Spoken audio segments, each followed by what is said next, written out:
Quando Deus Pai dirigiu seu chamado a Paulo, este era contra o Cristo, chamava-se Saulo. Sentindo a força de Deus, o som tá bem aí, irmão? Não tá muito bom não, Zé. Não tá bom.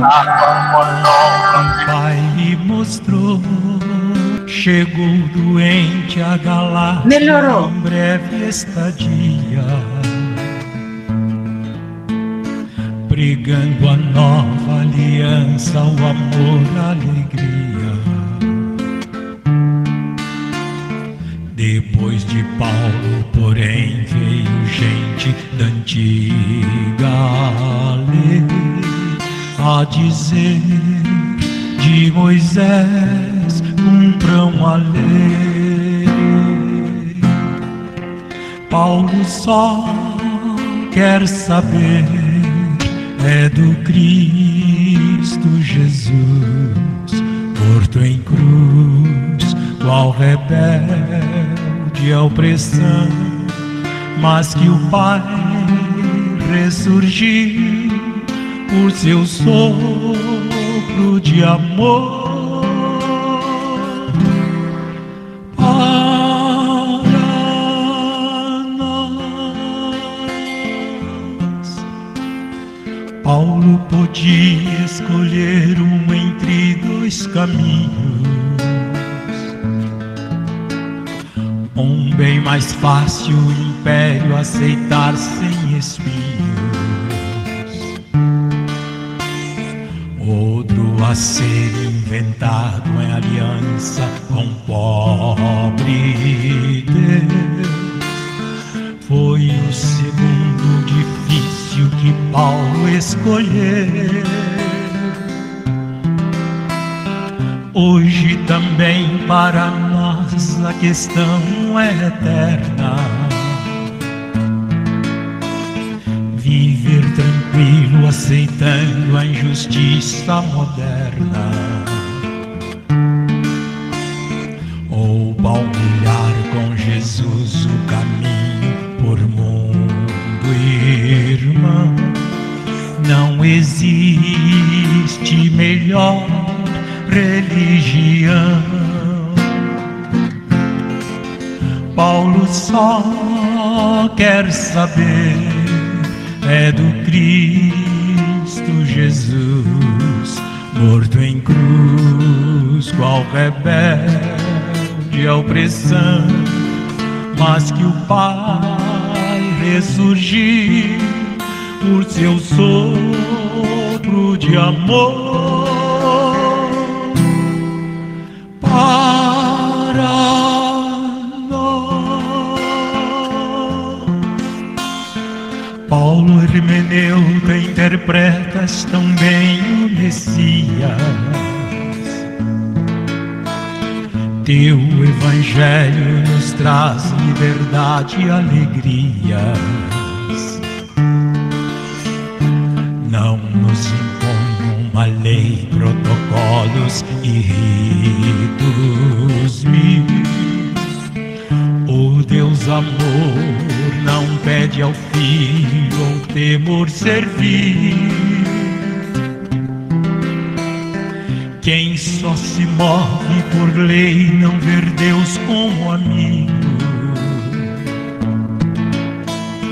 Quer segurança, interesse e tem um castigo. São tais motivos distantes de um verdadeiro amor. Cristo em nós nos faz livres no amor. Paulo só quer saber mutirão de mandar e abrir as estradas, trazendo os políticos para a jornada. Como se faz quando a pressa e a calamidade vem. para o mal.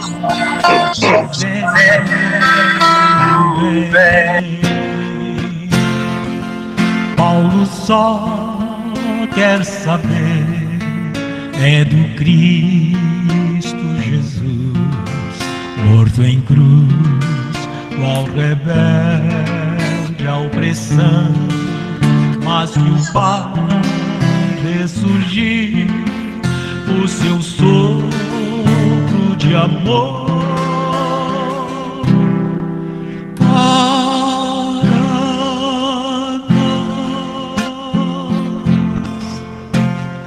Paulo nos dá seu exemplo, caminho mostrando.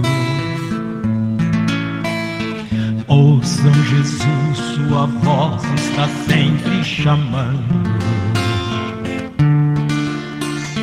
a decidir no projeto do reino, colaborar, partilhar tudo com teu irmão e transformar. Não te iludas, irmão, com Deus não se brinca.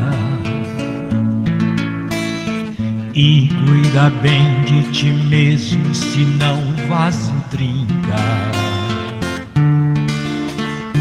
Carreguem sempre o peso do outro, pois esta é a lei. Não se cansem de fazer o bem. Paulo só quer saber é do Cristo Jesus, morto em cruz, qual rebelde à opressão, mas que o Pai ressurgiu por seu sopro de amor.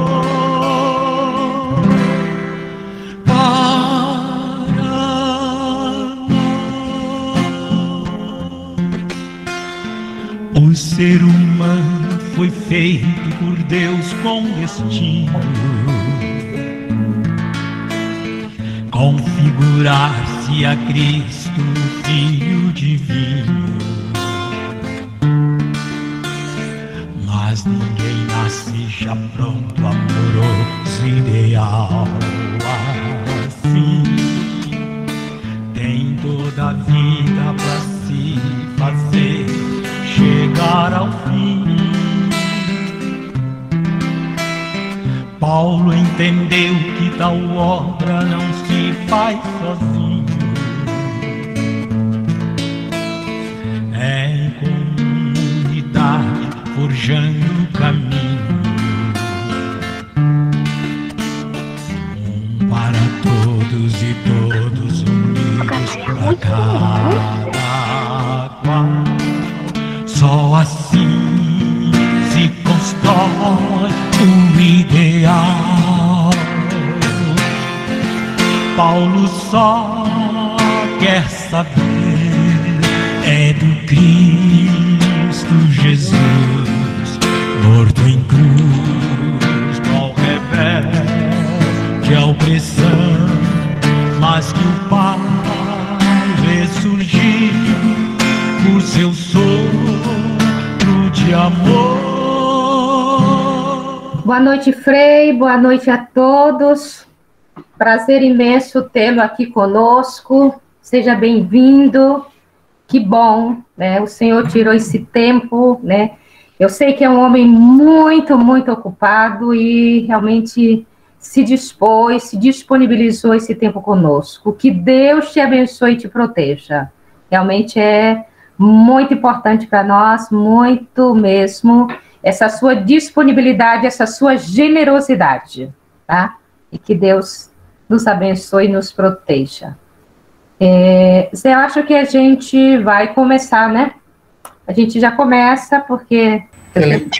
às 19 horas, né, então? Exatamente, a gente antes deu aí já 5 minutos, né?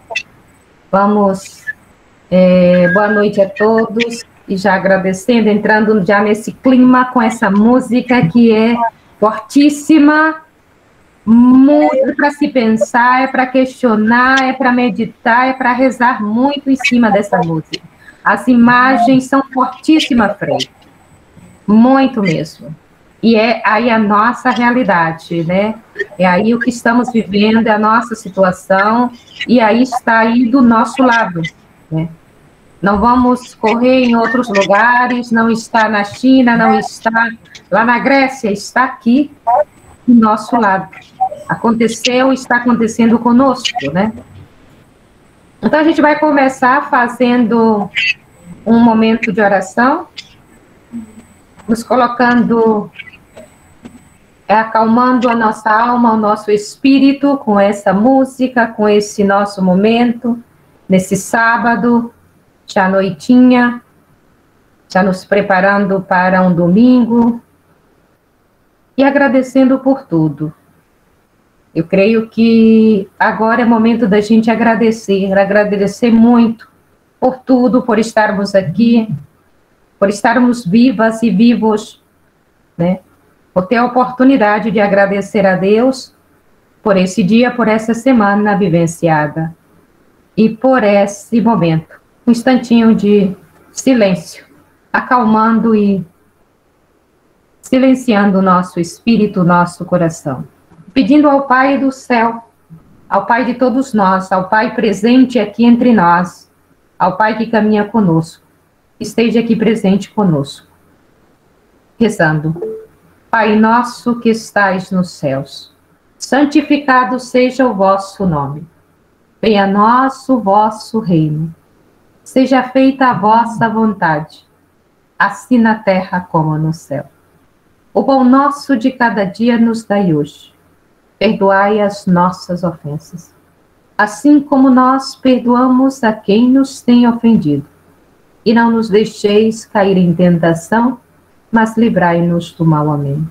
Livrai de todos os males, principalmente dessa pandemia, da fome, da falta de moradia, da falta de compromisso, da falta de responsabilidade dos nossos governantes. Livrai, Senhor, dai-nos força, dai-nos esperança, dai oportunidade para caminhar e disponibilizar o nosso coração para o irmão, para aquele que necessita. Estamos aqui reunidos e reunidas na presença do Pai amoroso e do Pai Criador, do Pai que nos ama infinitamente. Em nome do Pai, do Filho e do Espírito Santo. Amém. Muito bem. Antes de passar a palavra ao Padre, ao Frei Gilvandé, uma vez mais agradecê-lo, quero dar umas pinceladas aqui um pouquinho, né, para vocês, para nós, apresentar aqui quem é Frei Gilvandé. Né? Isso é importante. Quem é Frei Gilvandé? Ele é Frei Gilvandé Luiz Moreira, é padre da Ordem dos Carmelitas, doutor em Educação pela FAI da Universidade de Minas Gerais, licenciado e bacharel em Filosofia pela Universidade Federal do Paraná, bacharel em Teologia pela ITESP em São Paulo, mestre em Ciências Bíblicas pelo Pontifício Instituto Bíblico em Roma, agente da CPT, assessor do CEBI e ocupações urbanas, professor de movimentos sociais, populares e direitos humanos no ID de Teologia Bíblica no SAB, Serviço de Animação Bíblica em Belo Horizonte. Realmente um grande homem, mas tudo isso faz dele um homem simples, sensível, humano, generoso. Para muitos, tudo isso o estaria num pedestal. Ele não.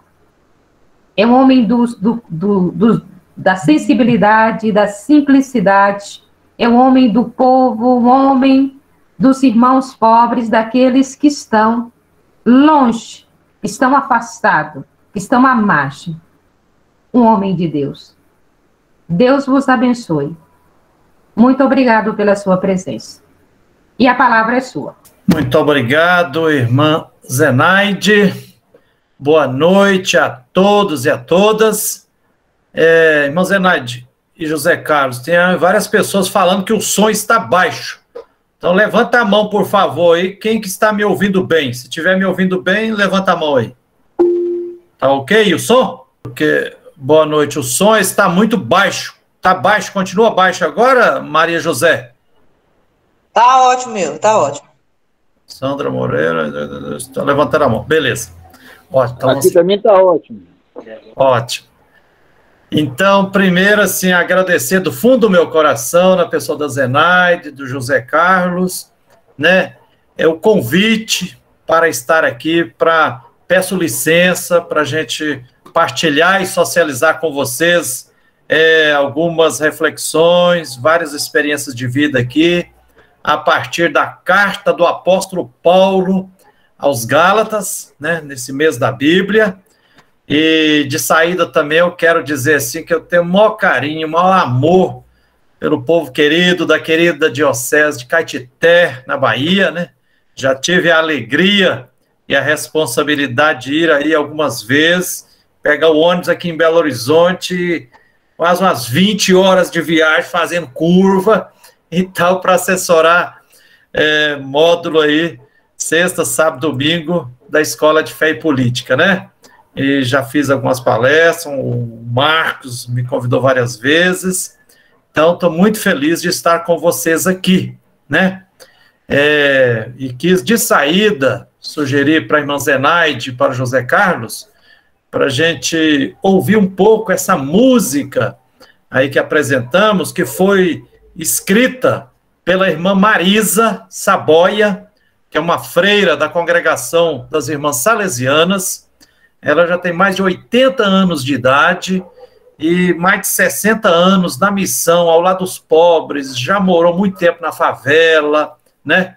E ela faz parte da equipe de publicações do CEBI, que é o Centro Ecumênico de Estudos Bíblicos, aqui no estado de Minas Gerais, há mais de 25 anos, a cada ano, para alimentar o mês da Bíblia, em setembro. Todo ano a gente escreve um livrinho, um texto base.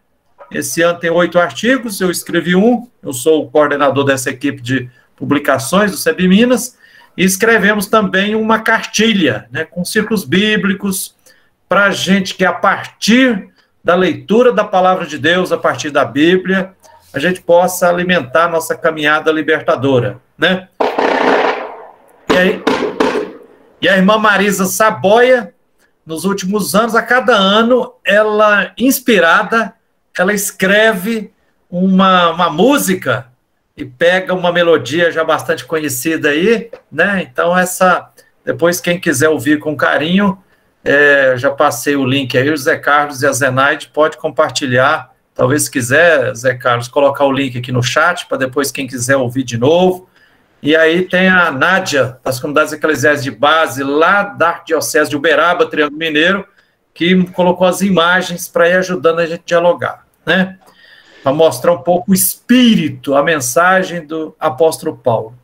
Então, eu pensei o seguinte, eu vou, no primeiro momento aqui, partilhar com vocês uma simples, modesta análise aqui a partir da carta aos Gálatas, e depois eu gostaria da gente ter um segundo momento para ouvir um pouquinho vocês. Quem quiser fazer alguma pergunta, fazer um pequeno comentário, se durante a minha reflexão aqui já quiser escrever no chat aí alguma pergunta ou algumas ideias, né? Eu vou ser muito sincero, sem cera com vocês, né? E se alguém discordar de mim também, pode ter a liberdade de colocar no chat aí, eu depois pedir a palavra. Eu acho que é no diálogo que a gente cresce humanamente, para a gente ser mais fiel à missão que o Deus da vida, que Jesus Cristo espera de nós, né?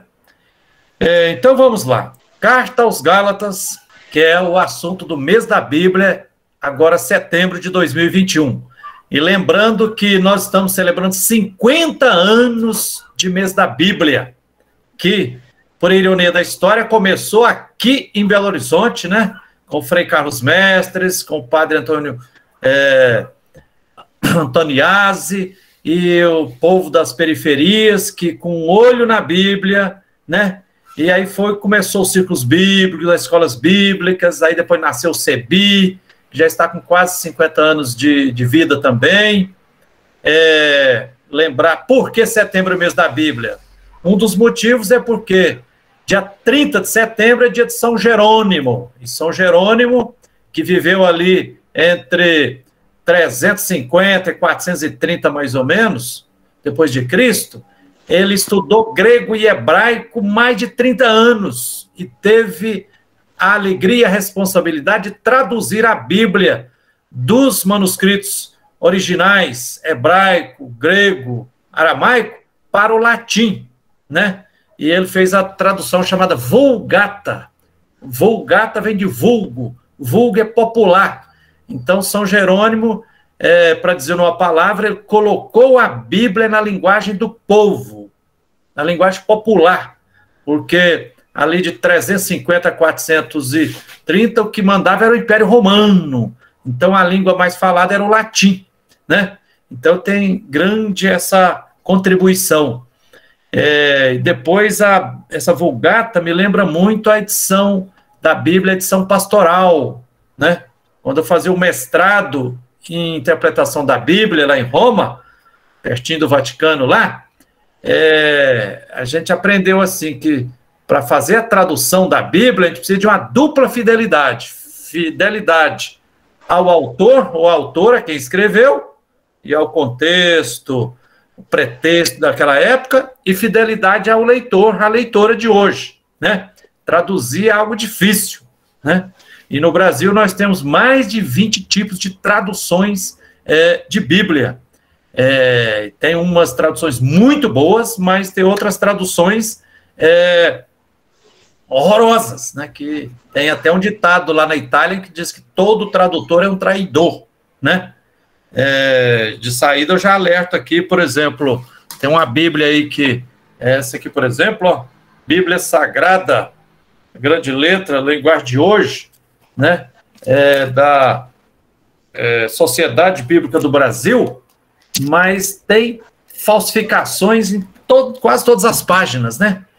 A Bíblia, a tradução da Ave Maria também, ela já está bastante defasada, porque ela foi feita em 1957, então está já com 70 anos atrasada, e de lá para cá os estudos de hermenêutica e de interpretação da Bíblia mudou muito, né? Evoluiu muito, as ciências humanas vêm ajudando. Então, nesses 50 anos, a cada ano, a Igreja Católica no Brasil, sob a liderança da CNBB, né, e com a participação de vários movimentos bíblicos, escolhe um assunto ou um livro bíblico, e esse ano é Gálatas, né? A carta aos Gálatas a terceira carta, lá se a gente pega o Novo Testamento, a gente tem lá, né, os 4 evangelhos, Atos dos Apóstolos, carta aos Romanos, 1 Coríntios, 2 Coríntios, depois a carta aos Gálatas. E é uma carta pequena, apenas 6 capítulos, né? Foi escrita em meados da década de 50 do primeiro século da era cristã. Então, ali 55, 56, 57. Isso é importante de considerar. Então, a carta aos Gálatas é escrita de 15 anos antes de começar a escrever os evangelhos. Na época que o apóstolo Paulo escreveu a carta aos Gálatas, não tinha nenhum dos 4 evangelhos da Bíblia. Os 4 evangelhos da Bíblia, Mateus, Marcos, Lucas e João, foram escritos do ano 70 até o ano 110, mais ou menos, ali na segunda parte do primeiro século, né?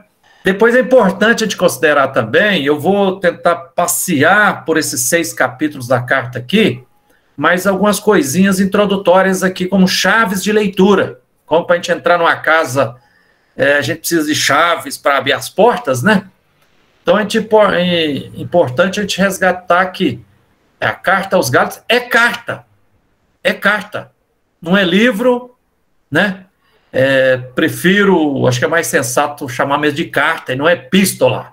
Porque é epístola aos Gálatas. Epístola é como se fosse uma dá mais um tom de documento, assim como se fosse uma encíclica. Isso é uma visão bem posterior. O que Paulo escreveu é uma carta.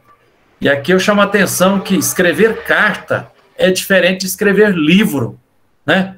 Quando a gente escreve um livro, a gente manda lá para a editora e publica e não sabe quem é que vai ler.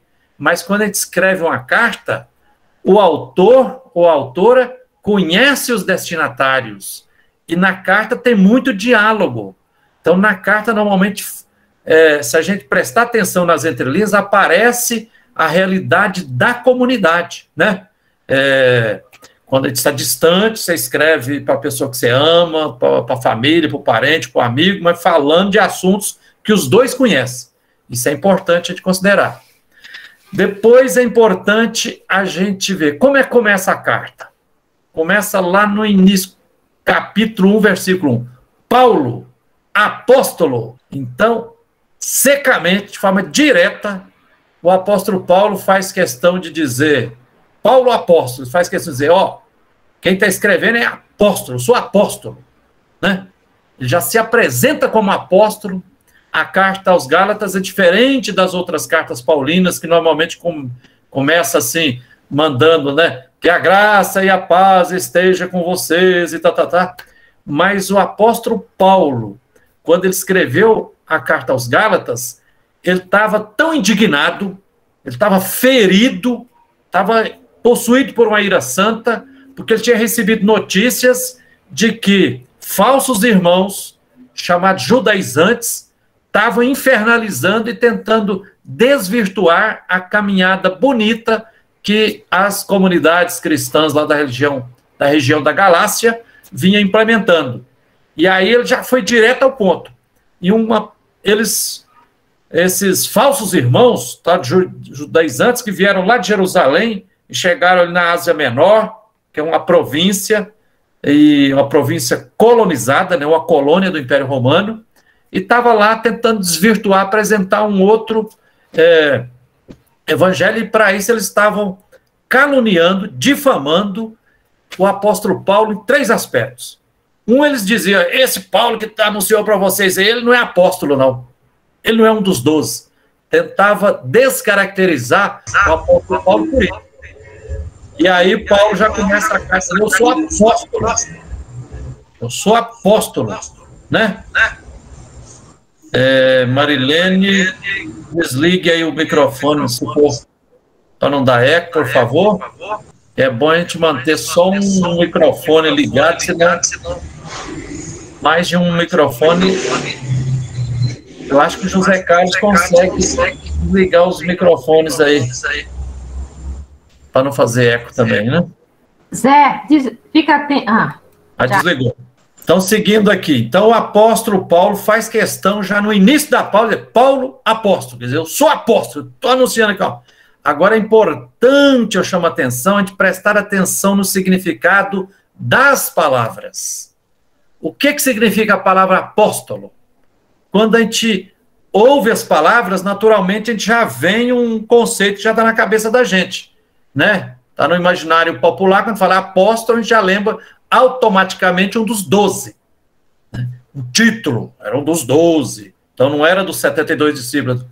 Agora, lembrar que apóstolo é uma palavra da língua grega, que é apo, mas stolo. Stolo significa enviado, apo da parte de. Então, etimologicamente falando, a palavra apóstolo significa enviado da parte de. Enviado por quem? Enviado por Deus, enviado por Jesus Cristo, enviado pelo Espírito de Deus. Então, etimologicamente falando, apóstolo é um missionário, é um enviado por Deus, um enviado por Jesus Cristo. Então, certamente o apóstolo aqui não está assim defendendo, eu tenho o título, eu sou um apóstolo. Ele está querendo mostrar a missão dele. Eu sou um missionário, eu sou um enviado, né? Não da parte dos homens, nem por meio de um homem, mas da parte de Jesus Cristo, de Deus Pai.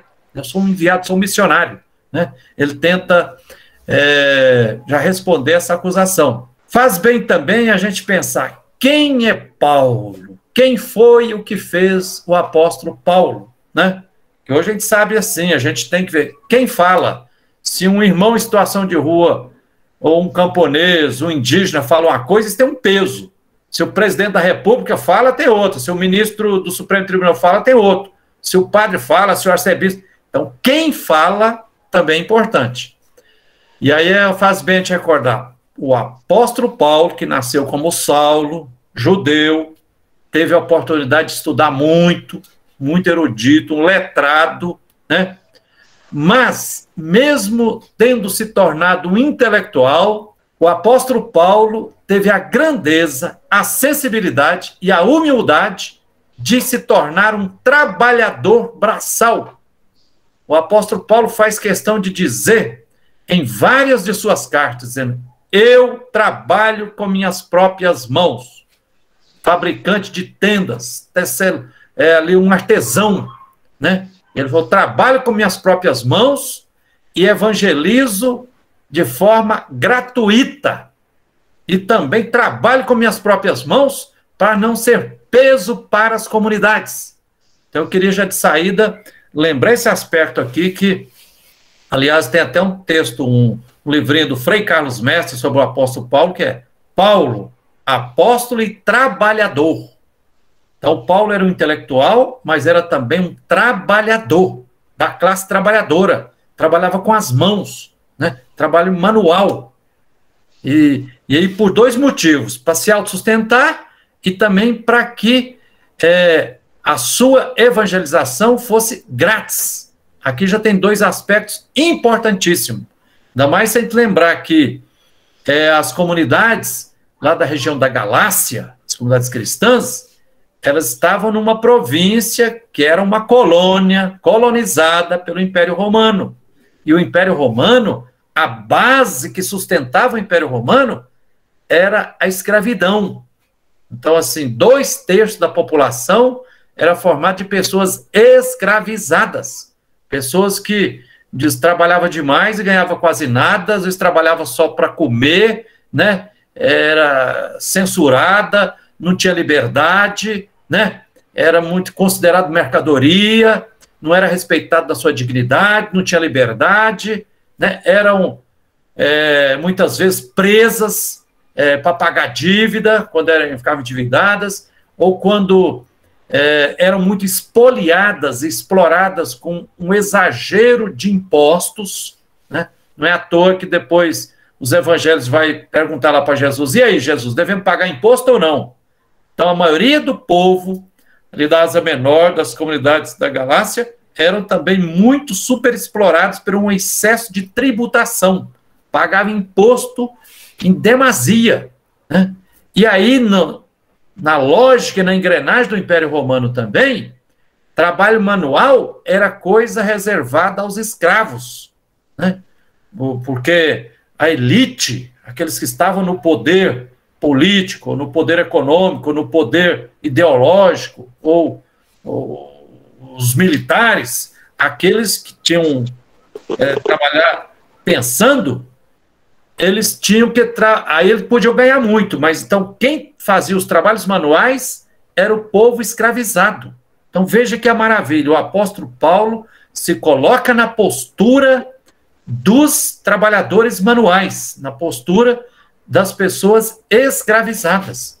E aí, só para puxar a cordinha assim, se a gente vê isso, mudou o nome, naquela época era Império Romano, hoje é o Império do Capitalismo, o Império do Mercado Idolatrado, o Império do Latifúndio, o Império do Agronegócio, Império de uma política que explora o povo, o Império de muitos líderes religiosos usando o nome de Deus ou usando os textos bíblicos para acumular dinheiro, né, para construir igrejas e prédios religiosos com muita desculpa de reunir dízimo, estão acumulando dinheiro, né? Aí vem ele evangelizando grátis e trabalhando manualmente. Hoje, aqui em Belo Horizonte, por exemplo, se a gente vê, quem é que faz as profissões manuais aqui? É o povo da periferia, das favelas, das ocupações, que é doméstica, que é gari, né, que é diarista, que é faxineiro, que é jardineiro, que é da construção civil, né, pedreiro, carpinteiro, ajudante de obra, né, segurança, esses trabalhos. Então, o apóstolo Paulo faz a opção para ele evangelizar de forma grátis, ele assume esse tipo. Aí, provavelmente, Paulo apóstolo está se inspirando também em Jesus Cristo, que tinha aquela santa autoridade. E esse fato do apóstolo Paulo evangelizar de forma grátis, assim como Jesus também anunciava o evangelho grátis, né? Jesus curava as pessoas de forma gratuita. Tanto é que isso foi um dos motivos que gerou perseguição, porque na lei do puro e do impuro lá, os sacerdotes privatizaram o sistema de saúde, né, sanitário do país, as pessoas doentes eram consideradas impuras, pecadoras, e por isso estavam sofrendo um castigo. Aí, para se purificar, ela tinha que pagar, fazer um rito de purificação, e tinha que pagar, né? Até José e Maria, quando levou Jesus lá, aí não tinha muito dinheiro, pagou com uma pombinha e tal, e Jesus libertava as pessoas gratuitamente. Então, o apóstolo Paulo também evangeliza de forma grátis e se autossustenta. Isso é muito importante. Ele faz questão de dizer, eu sou apóstolo, provavelmente nesse sentido que ele tem uma santa autoridade. Depois, caminhando aqui pelos 6 capítulos da carta, já no primeiro, veja aqui, é uma carta que ele está escrevendo para uma comunidade, aliás, não só para uma comunidade, mas para várias comunidades da região da Galácia. Essa região da Galácia provavelmente era a Ásia Menor, atualmente é a região da Turquia, e provavelmente comunidades pequenas, vilarejos, né, aldeias, cidadezinhas pequenas, com a grande parte do povo ainda na zona rural, né, de uma religiosidade muito simples. Provavelmente também as pessoas que compunham essas comunidades cristãs da Galácia eram pessoas oriundas da migração, eram migrantes. Então, para a gente entender bem a carta aos Gálatas, a gente tem que se colocar na pele, né, nos corpos, se sentir migrante.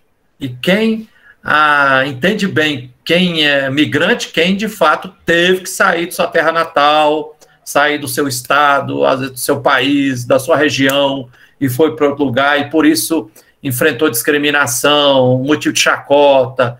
Você é baiano, você é nordestino, é o seu sotaque, né? E eu, quando eu estava em Roma, eu senti um pouco isso, quando fui fazer o mestrado.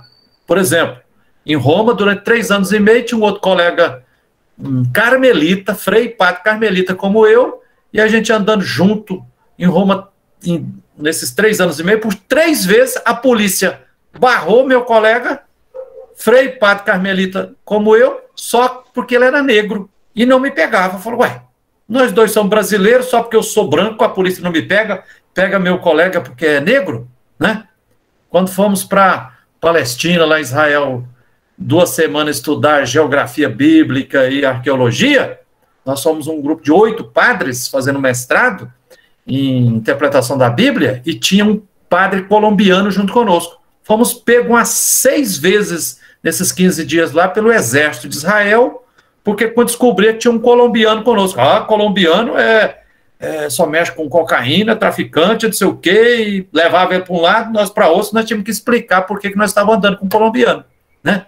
Então, para a gente entender bem as comunidades da carta aos Gálatas, a gente tem que ver que são comunidades de imigrantes, na sua maioria, né?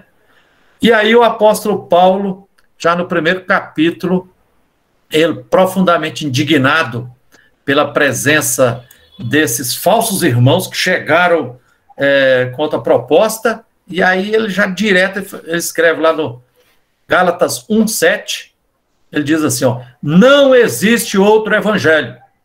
Não existe outro evangelho. No versículo 8, Paulo diz, duro, né? Maldito aquele que anunciar a vocês um evangelho diferente do que anunciamos. E aí no versículo 9, Paulo repete, né? E agora repetimos, maldito seja quem anunciar um evangelho diferente daquele que vocês receberam. Então, Paulo está furioso, está indignado com esses falsos irmãos que estão tentando desviar as comunidades cristãs. Agora, aqui a gente precisa, mais uma vez, prestar atenção no significado das palavras. Quando ele mostra assim, não existe outro evangelho. O único evangelho é o evangelho de Jesus Cristo. Mas o que significa a palavra evangelho? No senso comum é boa nova, boa notícia, né? Evangelho também é uma palavra da língua grega, é fruto de eu mais angelos. Eu significa boa, bom, né? Angelos, anjo, mensageiro. Então, um bom mensageiro, uma boa mensagem. Isso etimologicamente. E aí, mas é importante a gente pensar que evangelho não é apenas boa notícia. A palavra evangelho, antes de ser usada aqui na Carta aos Gálatas pelo apóstolo Paulo, provavelmente porque ele usou essa palavra aqui várias vezes na Carta aos Gálatas, é que depois várias lideranças das primeiras comunidades se animaram a escrever 4 evangelhos, esse gênero literário, né? Aí tem os evangelhos de Mateus, Marcos, Lucas e João, né? Muito importante. Essa palavra evangelho, da língua grega, vem do mundo profano, do Império Romano, do mundo grego. E significava, na cabeça do povo, na ótica do Império Romano, era o seguinte: quando o imperador mandava o exército lá e ganhava uma guerra, aí dava notícia: vencemos a guerra. Isso era considerado um evangelho. Quando anexava mais um território, invadia mais um território, isso era anunciado como mais um evangelho. Quando aprisionava, escravizava mais um povo de uma outra região, isso era anunciado para o poderio do evangelho como um evangelho.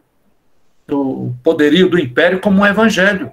Por exemplo, quando o imperador ia visitar uma colônia, aí antes ia aqueles arautos, tal dia o imperador vai chegar aqui, vai ter festa, pão e circo para todo mundo, festa, cachaçada, aqui se tiver alguns presos ele vai libertar alguns. Isso era entendido como evangelho. Uma boa notícia, entre aspas, que era uma falsa notícia que o imperador dava. Então o apóstolo Paulo aqui, veja bem como é que o apóstolo Paulo está sendo aqui revolucionário, no sentido, ele está fazendo uma revolução copernicana, ele está pegando uma palavra que vem lá do Império Romano, uma palavra que falava de falsas boas novas, né? Falava de fake news, dizia que era uma boa notícia, mas na realidade era boa notícia para os opressores, para a classe dominante do império. Aí o apóstolo Paulo vai dizer: olha, o evangelho verdadeiro, a notícia que liberta, a notícia boa mesmo, a notícia ótima, é o ensinamento de Jesus Cristo e o exemplo, o testemunho que Jesus Cristo deixou para nós. Então, quer dizer, puxa o tapete, aqui também, na palavra evangelho, tem um tom político. Quer dizer, evangelho verdadeiro, boa notícia verdadeira, não é que vem lá do império, que vem dos de cima, de quem está no poder, mas é daquele que se fez servo, se fez missionário e enviado de Deus no meio do povo, Jesus Cristo. Então, é importante a gente resgatar isso também, porque aí Jesus Cristo se tornou servo, doou a sua vida, e o apóstolo Paulo vai dizer isso aqui na Carta aos Gálatas, né? Jesus se doou, se entregou por nós, por amor, né? Então, é a relação de amor que ele está defendendo aqui, e aí ele não aceita e fica indignado daqueles que querem desvirtuar o caminho da comunidade. No versículo 15, capítulo 1 da Carta aos Gálatas, o apóstolo Paulo diz: Deus, porém, me escolheu antes de eu nascer e me chamou por sua graça. Para o versículo 16, para que eu anunciasse entre os pagãos, entre os gentios. Aqui ele está respondendo também, porque esses falsos irmãos, esses judaizantes, estavam infernalizando a caminhada das comunidades, tentando tirar a autoridade de Paulo, dizendo: ele não é um dos 12, ele não foi mandado para cá nem por Tiago, nem por Pedro, por que agora ele está aqui? Ele falou: não, olha, eu sou missionário, eu tenho a vocação desde o ventre materno. Veja aqui a íntima relação do apóstolo Paulo com Jeremias. Lá no livro de Jeremias, o grande profeta, que também diz: antes de eu nascer, desde o ventre materno, Deus já me chamou para uma missão, para ser luz das nações. Então parece que o apóstolo Paulo é outro profeta Jeremias no meio das comunidades, né? E com a missão para evangelizar os de fora, os pagãos, os gentios, né? Aí ele vai dizer: fui para deserto da Arábia, fiquei lá uns 3 anos, né? Não consegui formar comunidade. Passaram-se uns 14 anos, no início do capítulo 2, né? Ele fala: 14 anos depois, voltei a Jerusalém com Barnabé e levei também Tiago comigo. E expus a eles, né? Contei para eles o evangelho que anuncia aos pagãos. Então, é importante a gente considerar também, para a gente compreender a beleza espiritual, ética e profética da carta aos Gálatas, que o apóstolo Paulo passou, sim, por um processo intenso e profundo de conversão.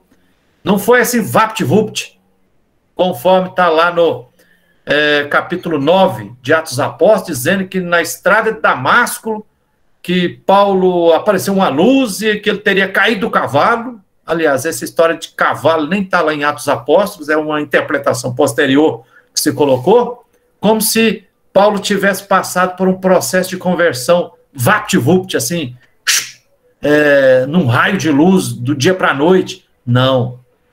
O processo de conversão do apóstolo Paulo durou no mínimo uns 14 anos, como ele fala aqui, né?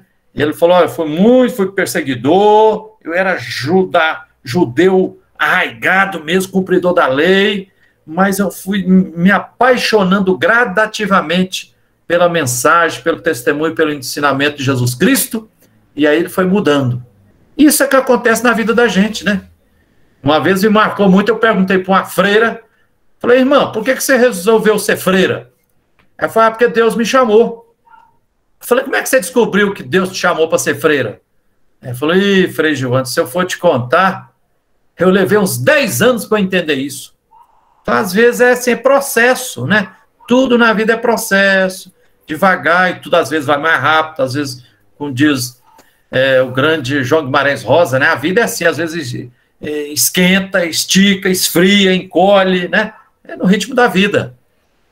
Mais importante aqui no início do capítulo 2 da carta aos Gálatas, aí do capítulo 1 até o capítulo, do versículo 10, o apóstolo Paulo vai então dizer: olha, eu fui lá em Jerusalém, né, encontrei lá com, não fui sozinho não, fui com Barnabé, levei comigo também Tito, encontrei lá com as lideranças lá da comunidade cristã mãe de Jerusalém, né, Pedro, Tiago e João. Contei para eles que nós estávamos sendo missionários aqui, contei para eles que nem Tito, meu companheiro, que é grego, foi obrigado a circuncidar-se, né, por causa dos falsos irmãos, os intrusos que se infiltraram para espionar a liberdade que temos em Jesus Cristo.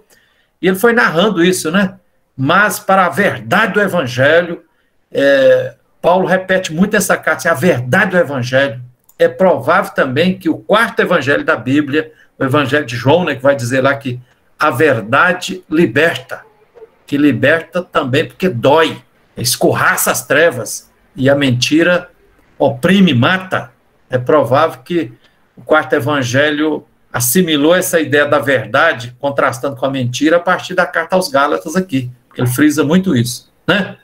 E aí, Paulo vai refletindo no início do capítulo 2 aí, ele falou: olha, eu conversei lá com os notáveis lá, Pedro, Tiago e João, e coloquei para eles que Deus não faz diferença entre as pessoas, Deus não discrimina ninguém, porque uns 30 anos depois foi colocado lá em Atos dos Apóstolos, no capítulo 10, né?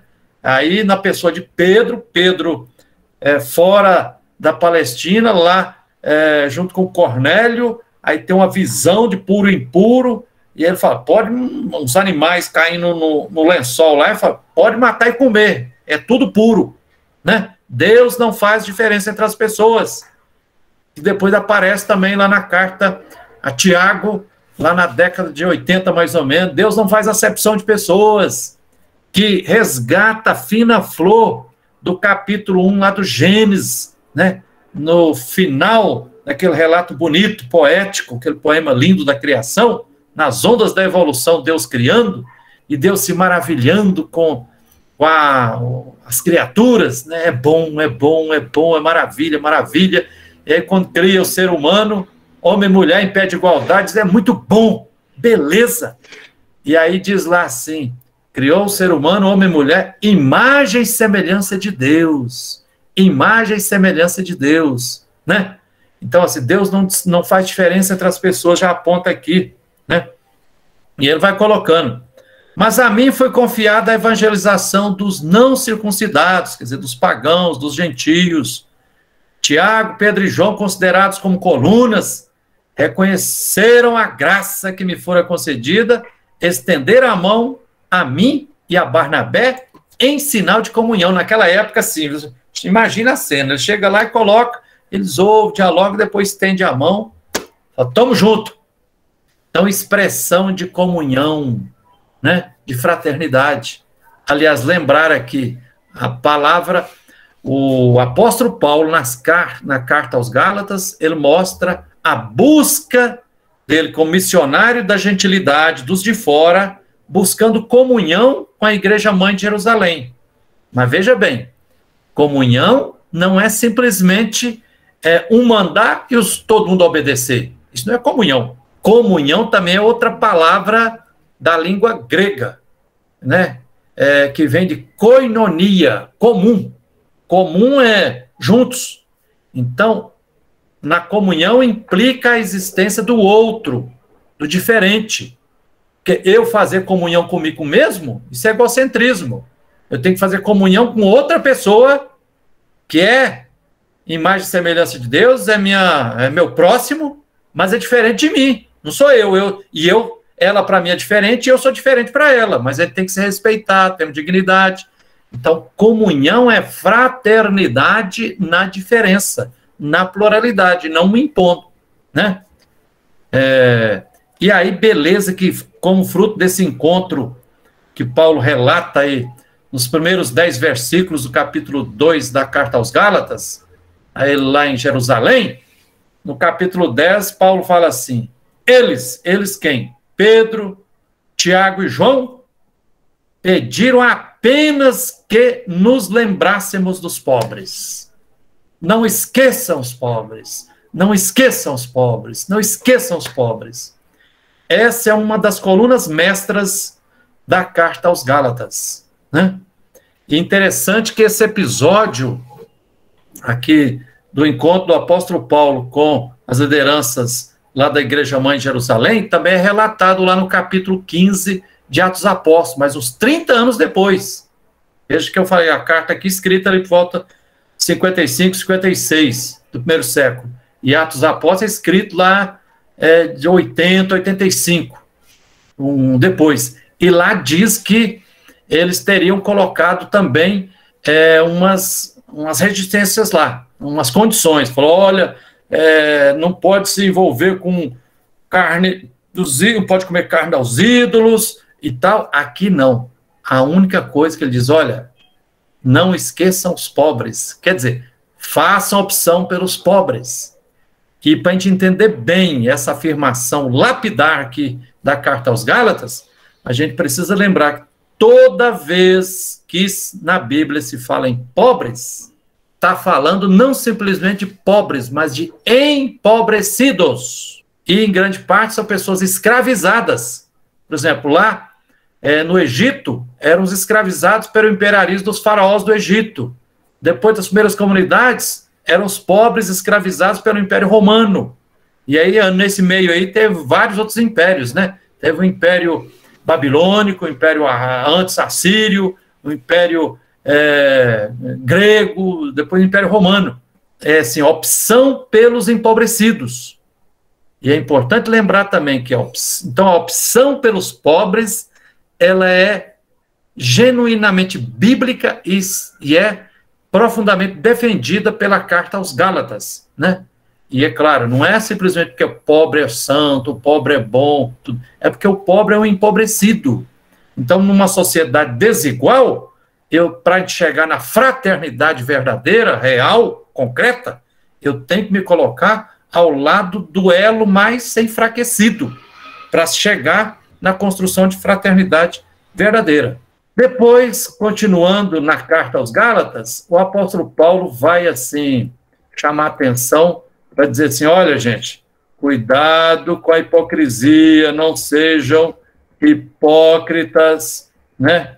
Ele mostra muito, assim, fala do perigo da hipocrisia, né? Até cita um caso lá que Pedro, quando estava em Antioquia, aí ele estava lá entrosado com os gentios, aí quando apareceu alguns circuncidados, aí Pedro já mudou de postura, e falou, você está sendo hipócrita. E ele vai dizer lá no versículo 14, capítulo 1, a verdade do evangelho eu disse a Pedro, na frente de todos, você é judeu, mas está vivendo como os pagãos e não como os judeus.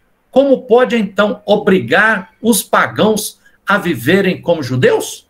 Então, aqui é outra beleza espiritual, ética e profética da carta aos Gálatas, que nos chama a atenção para a beleza e a importância da gente viver a coerência, a verdade do evangelho, né? Tem pessoas hoje que às vezes são muito rígidas moralmente, são moralistas, vivem condenando Deus e o mundo, e vivem falando em virgindade, pregando virgindade para todo mundo, e vendo pecado em tudo, e tal, mas depois a pessoa não é coerente nem com aquilo que ela diz, né?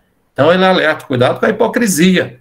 Depois, seguindo, ele vai mostrar que Jesus Cristo é o centro da vida, né? O homem não se torna justo pelas obras da lei, mas somente pela fé em Jesus Cristo. Nós também acreditamos em Jesus Cristo, a fim de nos tornarmos justos pela fé em Jesus Cristo, e não pela observância da lei. Aqui está um outro conflito grave que é trabalhado na carta aos Gálatas, que é o seguinte: esses judaizantes, esses falsos irmãos, estão tentando minar a caminhada da comunidade lá no meio dos gentios, comunidade majoritariamente migrantes, não judeus, querendo impor para eles colocar em prática circuncisão, lei do puro e do impuro, né? Viveu uma série de leis judaicas. Aí Paulo fica furioso, fala, não, foi-se o tempo que a lei era um caminho de libertação, agora não mais. Agora o que nos liberta, o que nos salva, o que justifica é a fé. Para entender bem, e aí na carta aparece isso de forma muito enfatizada, é pela fé que o justo vive e viverá, é a fé que nos salva, é pela fé que a gente se justifica, não é pela lei. Para a gente entender bem esse conflito aqui, faz bem a gente entender o seguinte: essas palavras, né, circuncisão, lei do puro e do impuro, né, dar esmola, fazer jejum, um monte de leis que apareceram na cultura judaica, que os povos da Bíblia tiveram que lidar com isso, para a gente entender bem, faz bem de comparar como se fosse o Rio São Francisco.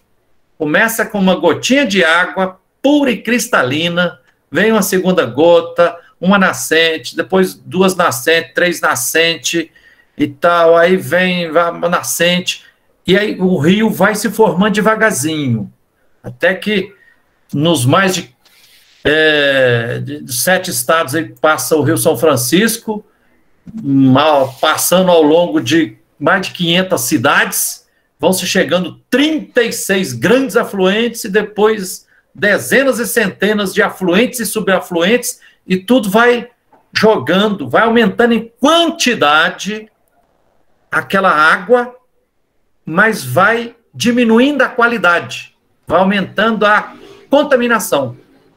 Das 504 cidades da Bacia São Franciscana, mais de 90 cidades ainda continuam jogando esgoto no Rio São Francisco. As mineradoras jogando metais pesados, né? Muito de imundícias no rio. Assim também, mas o Rio São Francisco começa lá na sua origem, no seu nascedouro, água pura e cristalina. Eu já tive a alegria de ir lá na Serra da Canastra, você precisa de ver, você já bebe da água direto, assim, não precisa de filtro, não precisa de nada, a água é puríssima. Assim também, todo o arcabouço de leis da Torá começou também no seu nascedouro como algo cristalino. Aliás, no início, a lei, com L maiúsculo, né, a Torá, é o decálogo. Aquelas 10 palavras, 10 princípios, como se fosse a Constituição cidadã. Como o povo brasileiro, nós temos a Constituição de 1988, e o povo da Bíblia, no deserto, fez a sua Constituição, que era o decálogo. E o centro do decálogo é a 5ª palavra. Qual? Não matarás. Lendo as entrelinhas, faça viver. Né? E aí não roubar, não furtar, amar Deus sobre todas as coisas, não levantar falso testemunho, honrar os pais, quer dizer, uns princípios, nota 10, libertadores. Assim também era beleza e libertador a circuncisão. O que era circuncisão?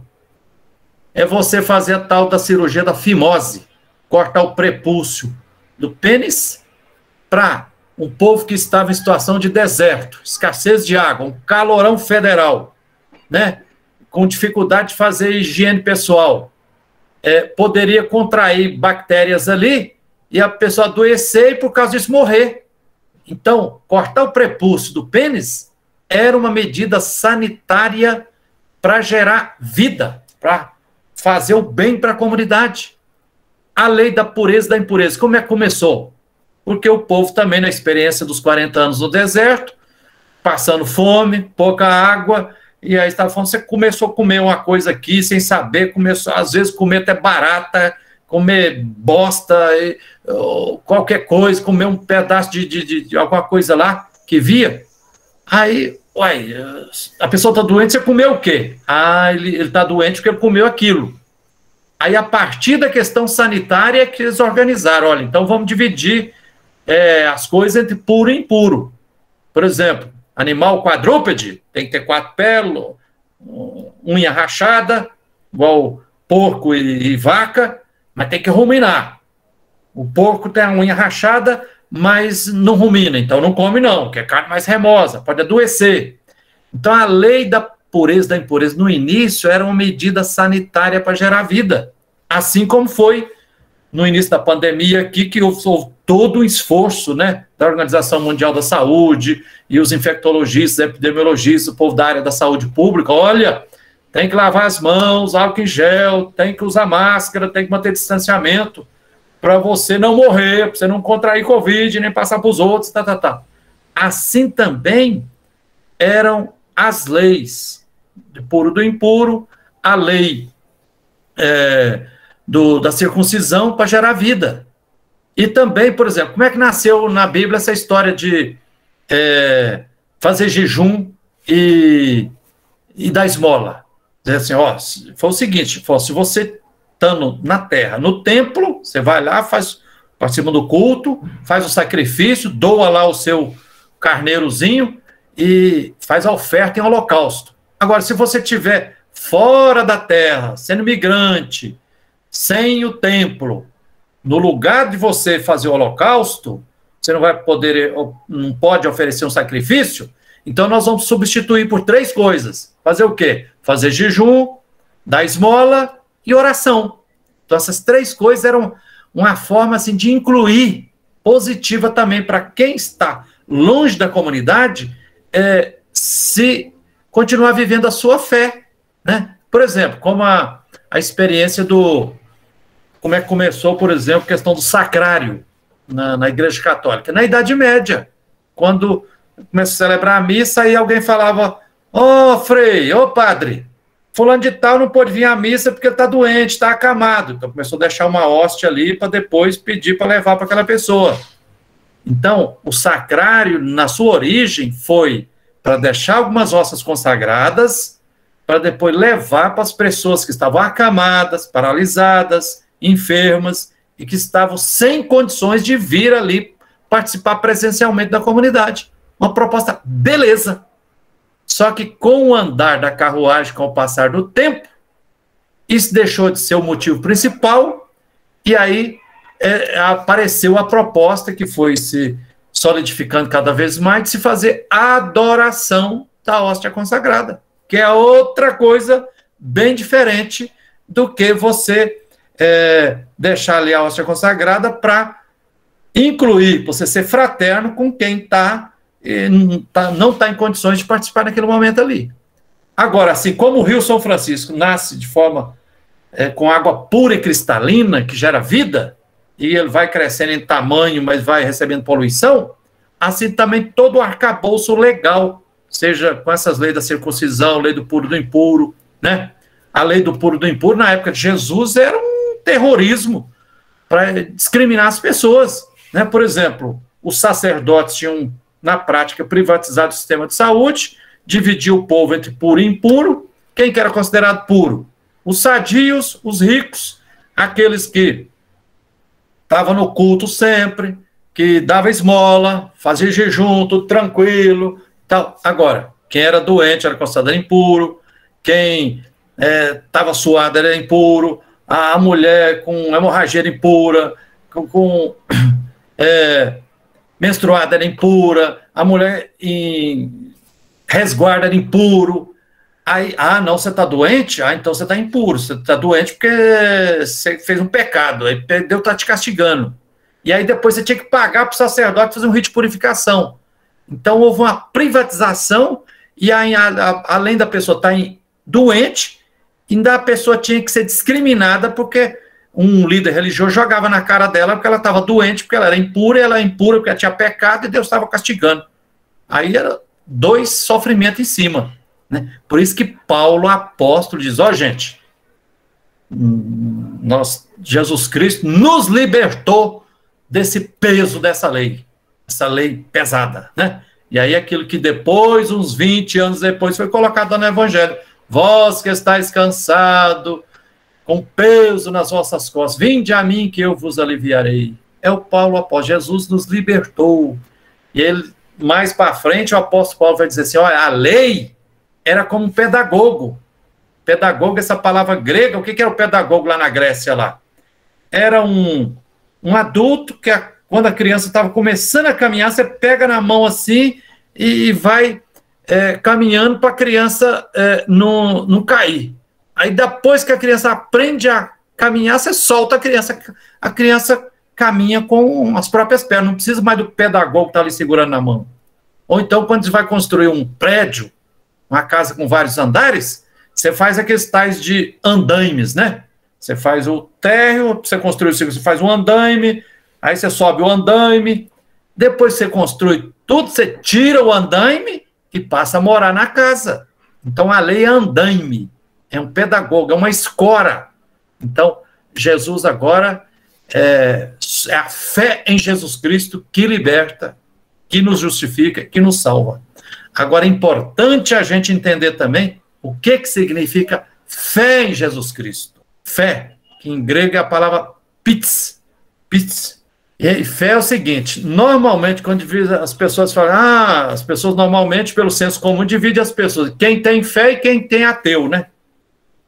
Coloca o contrário de fé como se fosse ateísmo. E não é bem assim, não. Biblicamente falando, e para o apóstolo Paulo, aqui na Carta aos Gálatas, fé não é simplesmente acreditar em dogmas, na existência de Deus, na virgindade de Maria, nos dogmas da Igreja Católica, numa determinada doutrina. Não é isso. Fé é uma posição existencial de enfrentar a vida de cabeça erguida. Por exemplo, na Bíblia, em mais de 400 vezes, quando aparece um anjo, um mensageiro de Deus para anunciar uma mensagem para um personagem, ele anuncia a mensagem, né, lá para Jeremias, para Isaías, para Maria, para ser a mãe do Filho de Deus. Aí a pessoa assusta, né? Para os profetas, para as profetisas, a pessoa assusta.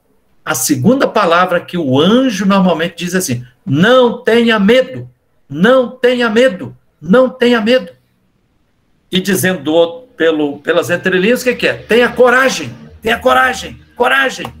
Lá em Isaías 43, de 1 a 5, eu estou contigo, eu te amo, coragem, coragem, coragem, estou contigo. Então, isso é que é fé. Fé na Bíblia não é o contrário de ateísmo. Fé na Bíblia é o contrário de medo. Fé na Bíblia é sinônimo de coragem. Quem tem fé tem coragem. Quem tem coragem tem fé. Quem tem medo não tem fé. O contrário de fé, biblicamente falando, não é ateísmo. O contrário de fé é medo. É claro que uma cotazinha de medo faz bem, porque medo, quando a gente sente medo, joga adrenalina no corpo da gente, e a gente corre para se salvar, ou pega o inimigo pela orelha ali para autodefesa, né? O São Tomás de Aquino fala, todo mundo tem direito à legítima defesa, né? Não é ataque, é legítima defesa. Agora, um exagero de medo corrói a fé das pessoas. E a ideologia dominante capitalista hoje solapa, metralha a fé das pessoas, infundindo medo nas pessoas. Por que, por exemplo, é pauta geral todo dia na grande mídia falar das desgraças do negativo, né? Matança daqui, tragédia daí, matou, roubou, tudo. Vai metendo medo nas pessoas. Quando você mais mete medo, você vai tirando as fé das pessoas. Então, aqui na carta aos Gálatas, quando fala somente pela fé em Jesus Cristo, a gente se justifica, a gente se salva, fé é uma postura existencial de coragem, cabeça erguida, amor ao próximo, para estabelecer fraternidade, é isso que salva. É o que Jesus vivenciou. Por isso que Jesus faz questão, e é provável que os evangelistas, depois colocar lá nos 4 evangelhos, quando Jesus vai fazer os milagres, Jesus fala assim, tua fé te salvou, tua fé te salvou, tua fé, tua, não a minha fé, a fé de Jesus é a fé das pessoas, quer dizer, a postura como que a gente enfrenta a vida. E eu que acompanho a luta pela terra, as ocupações no campo, as ocupações urbanas, luta por moradia, as lutas dos atingidos pelas barragens, vejo o quanto que isso faz diferença. Quando a gente está de cabeça erguida, com coragem, enfrenta as adversidades, chama os outros, forma a comunidade, escorraça os opressores. Aí se salva, se liberta, conquista terra, conquista moradia, conquista respeito, supera as discriminações. É por aí que Paulo está apontando o caminho. Falou, gente, a lei, aquele andaime, aquela coisa que nos ajudou no passado, foi lá, mas agora vamos para o que Jesus propõe aqui. Para eu fechar a reflexão aqui, porque a carta é curta, apenas 6 capítulos, a carta aos Gálatas, mas ela é muito densa, né? Aqui, no capítulo 2, versículo 20, está uma maravilha da mística e da espiritualidade. Quando o apóstolo Paulo abre o coração e diz assim, eu vivo, mas já não sou eu que vivo, pois é Cristo que vive em mim. Então, veja aqui, o apóstolo Paulo vai passando por um processo de conversão, ele vai se sintonizando, harmonizando, entrando em sintonia com Jesus Cristo, e aí vira carne e unha, né? É o que a gente é convidado a viver também. A gente precisa demonstrar tanta coerência na nossa missão, que as pessoas, ao ver a gente, possam ver a luz e a força divina, possam ver Jesus Cristo. Lembrar lá que no capítulo 11 de Atos dos Apóstolos, 30 anos depois, vai dizer lá que foi na comunidade de Antioquia, a turma do caminho, que seguia Jesus Cristo, vivo e ressuscitado, foram chamados de cristãos. A palavra cristão não significa apenas seguidor de Jesus Cristo, mas significa outro Cristo. Então, quer dizer, os de fora, os de Antioquia, viram, nossa, essa turma do caminho, quer dizer, esses missionários apaixonados por ele, eles são cristãos, quer dizer, são outros cristos, eles é cara de um focinho do outro, né? E isso é importante de ver essa mística que o apóstolo Paulo, a profunda sintonia que ele vivia com Jesus Cristo, né? A experiência dos Gálatas, Gálatas insensatos, quem foi que os enfeitiçou? Não no sentido de enfeitiçou aqui, mas assim, deixou vocês tão cegados, é como tem hoje, essa carta dos Gálatas parece estar falando para nós hoje. às vezes eu fico assim, eu que já vou completar 59 anos de vida agora no próximo dia 2 de outubro, dia do Anjo da Guarda, dia do nascimento do Mahatma Gandhi, e às vezes eu fico pensando, nossa senhora, como é que pode pessoas religiosas no Brasil, né? Por exemplo, na última eleição, parece que ficaram enfeitiçadas, cegadas, e escolher uma pessoa que não é nada de humano e que está matando de mil umas formas aí e não consegue ver. Parece que... Então o apóstolo Paulo também parece dar uma chacoalhada nas comunidades, assim, acorde, por que vocês não estão conseguindo ver? Né? O apóstolo Paulo segue no capítulo 2 lá, somente aqueles que têm fé são filhos de Abraão. Ele vai dizer isso também, porque aqueles que eram agarrados na tradição achavam que filhos de Abraão, quer dizer, herdeiros da promessa, eram só os judeus. Ele fala, não. E aí o apóstolo vai mostrar, vem cá, a lei apareceu uns 430 anos depois de Abraão ter sido celebrada a aliança com Deus e Deus ter prometido para ele descendência, povo e bênção. E Abraão não era judeu, não era circuncidado, não. Né? Então, os gentios de fora também são filhos de Deus, são herdeiros de Abraão. Né? Então, assim, a carta aos Gálatas convida assim, para o universalismo, para a gente ver o Evangelho de Jesus Cristo, o Espírito de Deus atuando em todas as pessoas, nas culturas as mais diferentes, não tem hierarquia. Né? Por exemplo, ele vai dizer assim, o justo viverá pela fé. Paulo aqui está ecoando o que está lá no profeta Abacuque, capítulo 2, versículo 4, o justo vive e viverá pela fé. Só que, como eu tive a alegria de estudar em hebraico uns 3 anos, lá no profeta Abacuque, capítulo 2, versículo 4, fez assim, o justo vive pela fé. Em hebraico, a palavra fé é emuná. Então, a melhor tradução não é assim, o justo vive pela fé. Emuná, a palavra emuná em hebraico significa ao mesmo tempo fé, amor e esperança. Então, a melhor tradução é dizer assim, o justo vive e viverá pela fé, pelo amor e pela esperança. Quer dizer, as 3, mais do que virtudes teologais, mas é um tripé, é como um tamborete que tem 3 pés. Se você corta um, o tamborete cai. Então, assim, por quê? Quem tem fé, tem esperança. Quem tem esperança, ama. Quem ama, tem esperança. Quem ama, tem fé. Então, assim, não é uma fé abstrata, simplesmente dizer assim, eu creio em Deus, eu acredito em Jesus Cristo, Jesus morreu para me salvar, isso eu fico parado. Não. Para ser coerente, a fé tem que levar esperança, e esperança ao amor, e amor é ação, é relações humanas, é fraternidade, é convivência, né? Em Jesus Cristo, a bênção de Abraão se estendesse aos pagãos e para que nós recebêssemos pela fé o Espírito prometido. A lei que veio 430 anos mais tarde, diz o apóstolo Paulo.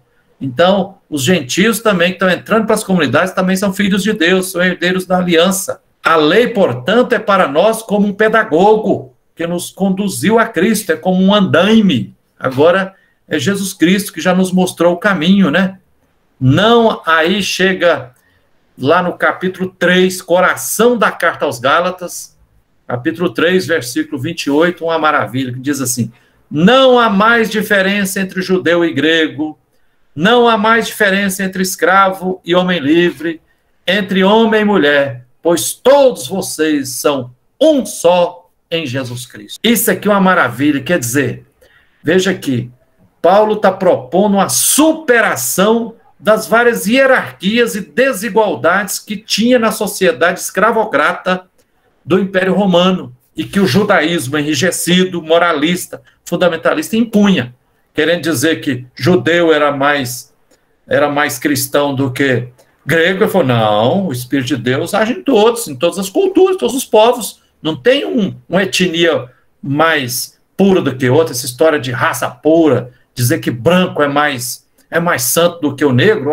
isso é racismo, né? Não tem mais diferença entre escravo e homem livre. Veja bem isso aqui, como é que é revolucionário o apóstolo Paulo defender a superação da escravidão.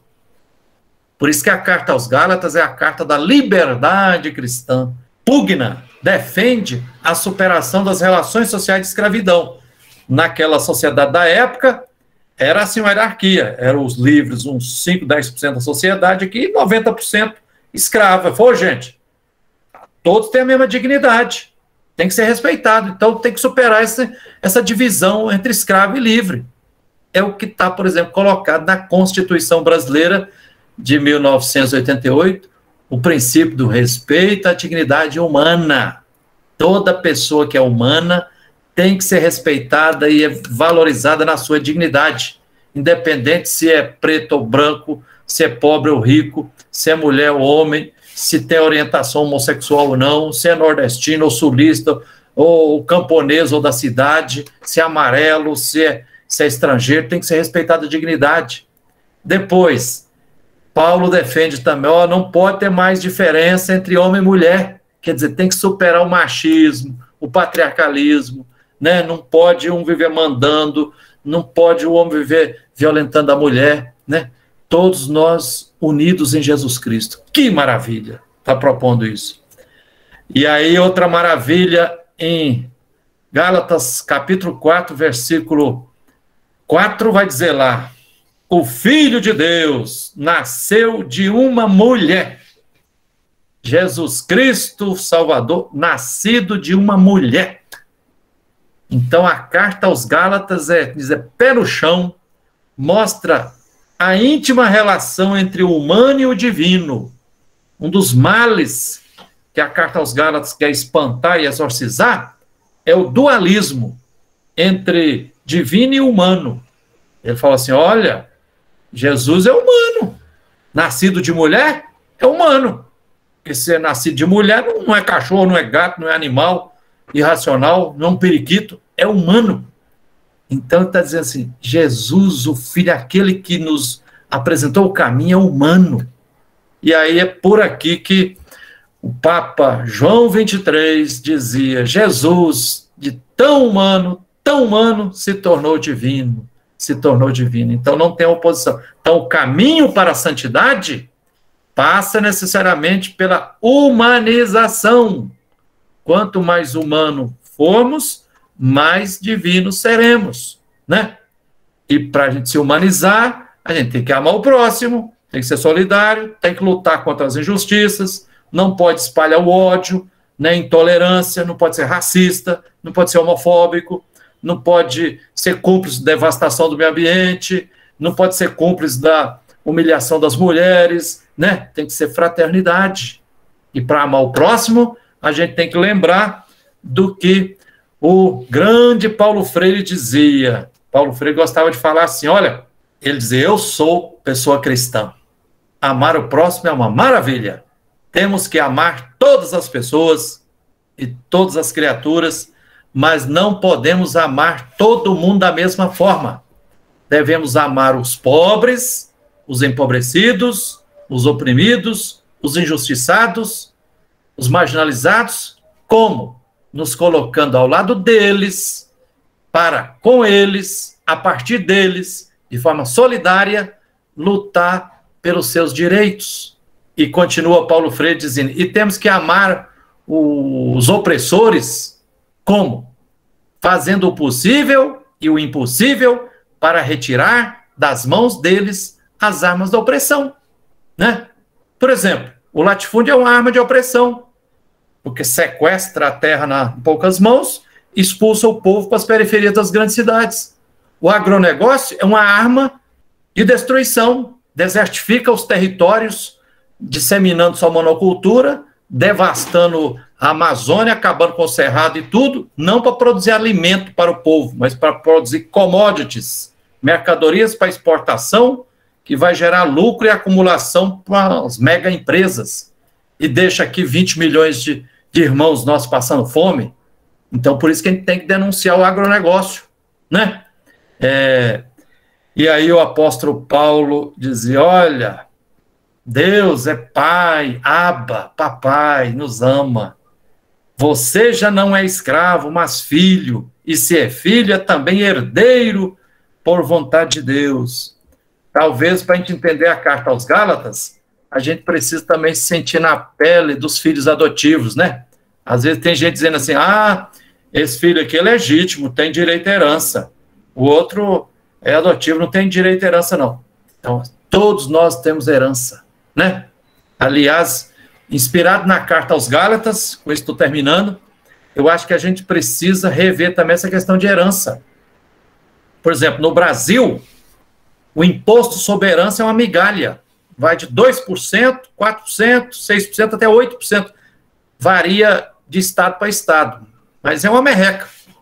Agora, em países da Europa, né, França, Alemanha, Inglaterra, nos Estados Unidos, o imposto sobre o Canadá, o imposto sobre a herança vai de 40% a 60%.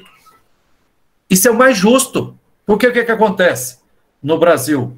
Aí um filho de um miliardário, de um ricaço, que nunca trabalhou, a vida toda folgada, só estudando e passeando e tal. Aí o pai morre, fica com a mega riqueza, depois não tem nem cabeça, está acostumado no luxo, aquele desanda tudo. E aí você, a herança privatizada, só na mão de alguns herdeiros, se torna um mecanismo para reproduzir a opressão social, né? Porque aí você não socializa a riqueza. Por exemplo, quando a princesa Diana morreu naquele acidente, naquele túnel lá, metade da riqueza dela foi para o erário público, para todo o povo inglês. E não ficou só para os filhos dela ali, não, né? Então a herança não é uma coisa, a herança privatizada, restrita só a alguns, é injusta, né?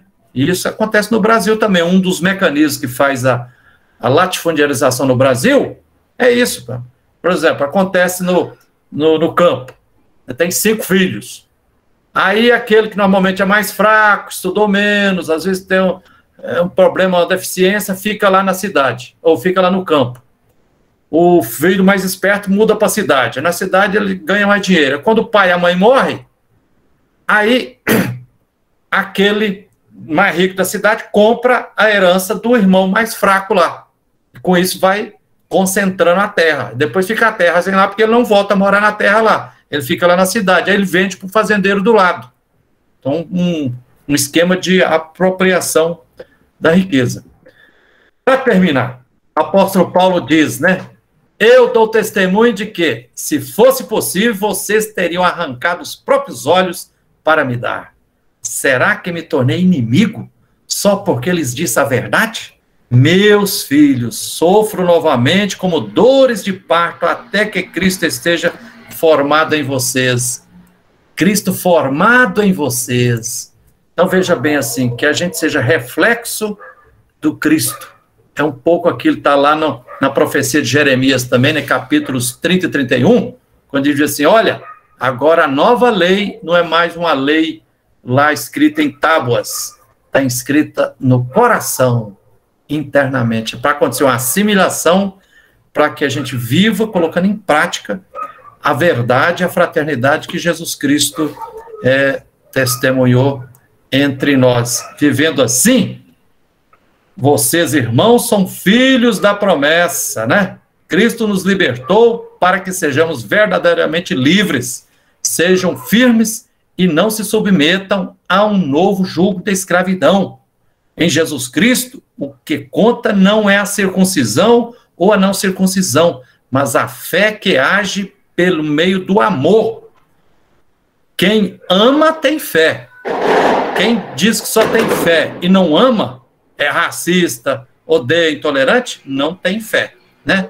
Tomara que aqueles que estão perturbando vocês se mutilem de uma vez por todas. Paulo está tão irritado que ele chega e diz, tomara que eles acabem arrancando o pênis deles lá e tudo, porque eles estão sendo hipócritas, né? E fecho, meus irmãos, essa reflexão mostrando, olha, essa questão, Paulo refuta de forma muito veemente circuncidar, ser regido por essa lei da pureza da impureza, seguir esse arcabouço de legalismo dos judeus, isso não era uma questão muito simples, não. Veja bem, porque ele está propondo que a fina flor do evangelho fosse formar comunidades de vivência, de fraternidade, de mesa comum, de partilha dos bens, de sociabilidade, de fraternidade, de solidariedade, de irmãos dando as mãos, né? Agora, imagine essa proposta que o Paulo aponta, ela assim, é um chute na canela, né, um soco no estômago da lógica da estrutura do Império Romano, que era a hierarquia, e eles diziam, o Império Romano dizia, olha, você tem que comprar, acumular, privatizar. Ele diz, não, nós temos que partilhar, tudo em comum, né? Viver a fraternidade, comer junto. Naquela época, os escravos não podiam, tinha que comer em pé, não podia comer junto com os livres. Paulo propõe tudo. Então, é caminho para uma fraternidade verdadeira de vida. Encerro dizendo assim que a carta aos Gálatas nos convida para uma fraternidade que não seja apenas espiritual, que seja de fato fraternidade econômica, quer dizer, partilha dos bens, que seja de fato fraternidade política, quer dizer, partilha do poder, que seja de fato uma fraternidade na relação de gênero, e não tenha nem machismo, nem patriarcalismo, homem pisando e violentando as mulheres, que seja uma fraternidade de respeito à dignidade humana, por exemplo, de quem tem uma orientação sexual homoafetiva, que seja uma fraternidade intercultural ou interreligiosa, né? Por exemplo, a partir da carta aos Gálatas, quem, por exemplo, que seja católico, ou seja crente, ou evangélico, ou pentecostal, que revela preconceito, por exemplo, contra o espiritismo, candomblé, umbanda, ou as religiões dos povos indígenas, está totalmente errado, porque está colocando uma hierarquia, pensando que o meu modelo de fé, o meu legalismo é mais santo do que o outro. É uma carta que assim, é para gerar fraternidade verdadeira sobre todos os aspectos da vida.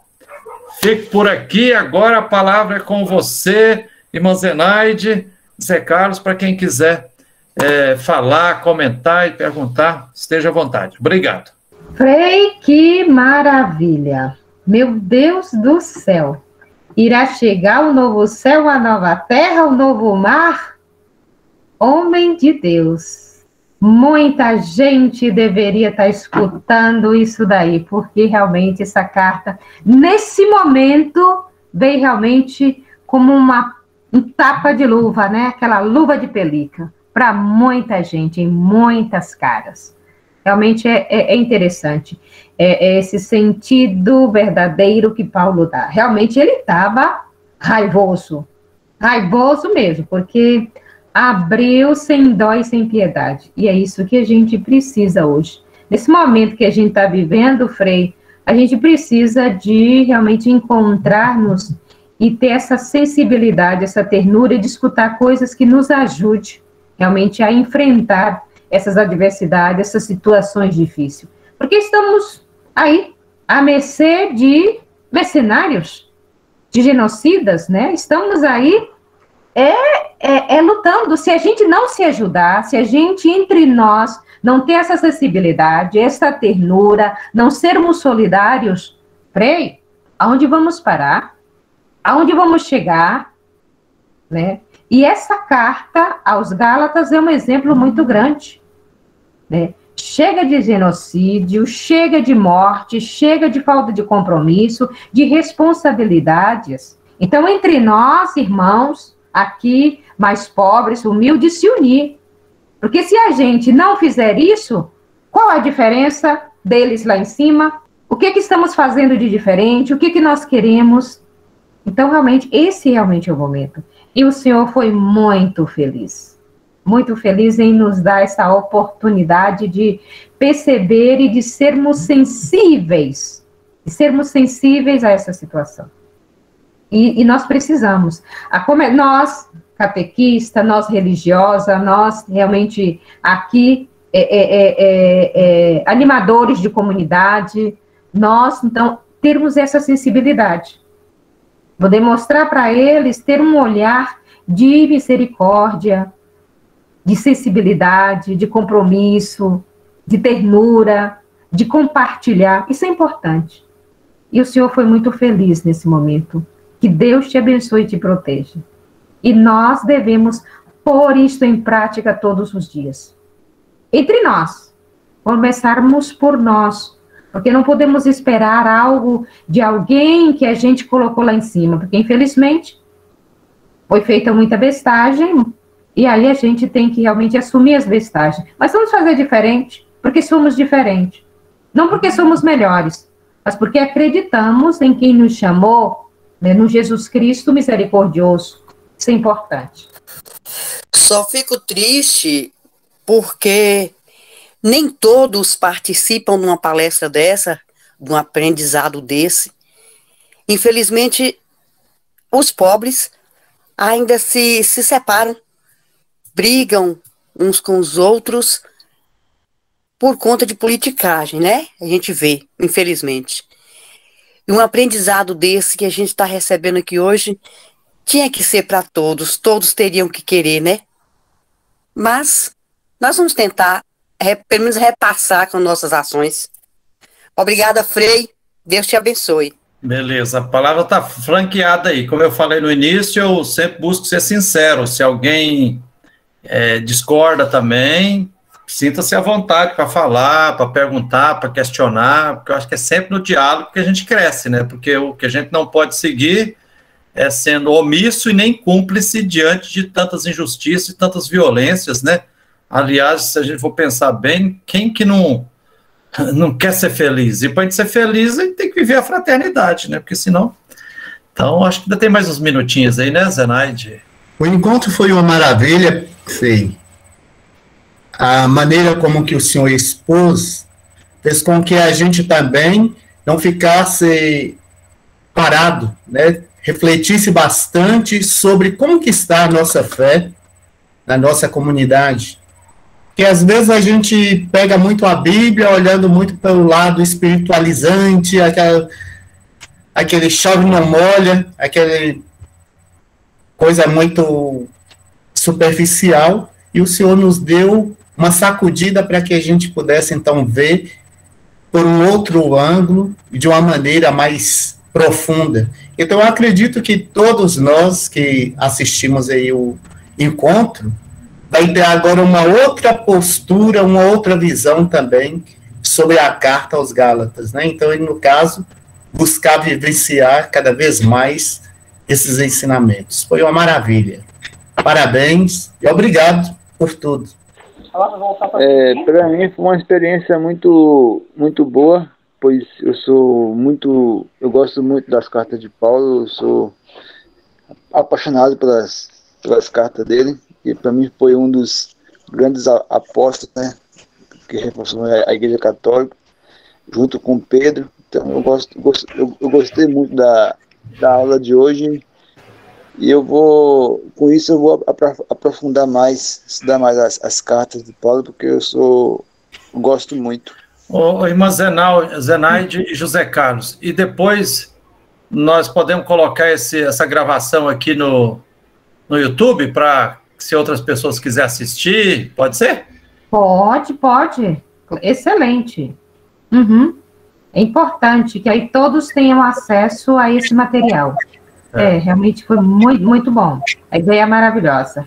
Uhum. Depois, Zé Carlos, se você conseguir me enviar o vídeo, a gravação aí, eu posso colocar no meu canal no YouTube, que aí, se alguém quiser assistir de novo, ou indicar para quem não pôde estar presente hoje, pode assistir depois, né? Isso é importante. A gente vai estar fazendo isso para os outros que não puderam.